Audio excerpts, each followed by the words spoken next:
ஆண்டவா, நாங்க நல்லபடியா அமெரிக்கா போய் கலை நிகழ்ச்சியை நல்லபடியா நடத்திட்டு வரணும்.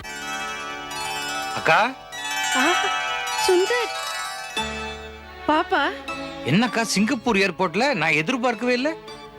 போலீஸ் டிபார்ட்மெண்ட் விஷயமா அமெரிக்கா போறேன். போலீஸ் டிபார்ட்மெண்ட் விஷயமா அமெரிக்காக்கா? என்ன வீரப்பனை பிடிக்கவா?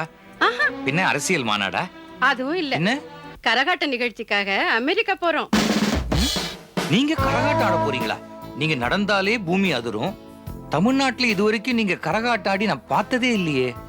என்னப்பா, என் தங்கச்சி அமெரிக்கால இருக்கா. சரி, சின்ன வயசுல அங்க போய் செட்டில் ஆயிட்டா. ஓகே. நாங்க 2 பேரும் ரெட்ட பிறவிங்க. ஆ. பாக்குறதுக்கு ஒரே மாதிரி இருப்போம்.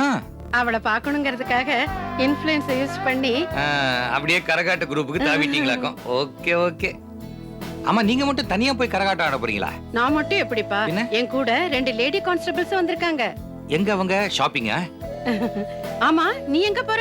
அமெரிக்கால தமிழர்கள் ஒரு போட்டோகிராஃபி காம்படிஷன் நடத்திருந்தாங்க. ஓ, அதுக்கு நான் ஒரு போட்டோ எடுத்து அமைச்சிருந்தேன். அதுக்கு பிரைஸ் கிடைச்சிருக்கு. அதான் டிக்கெட் கொடுத்து கூப்பிட்டுருக்காங்க. அப்படியா?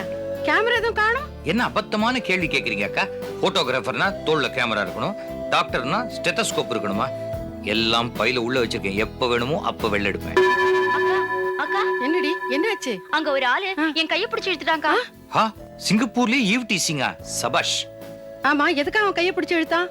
அதோ அங்க பெட்டிலாம் வரிசையா போகுதுல்ல, பெட்டியோட பெட்டியா நானும் என் பெட்டிக்கு துணையா ஒரு 4 ரவுண்ட் வரலான்னு பார்த்தேன். வந்து ஜாலியா கொஞ்ச நேரம் உட்காரலான்னு பார்த்தா 2 ரவுண்ட் வரதுக்குள்ள என் கைய பிடிச்சு இழுத்துட்டான். ஏய்,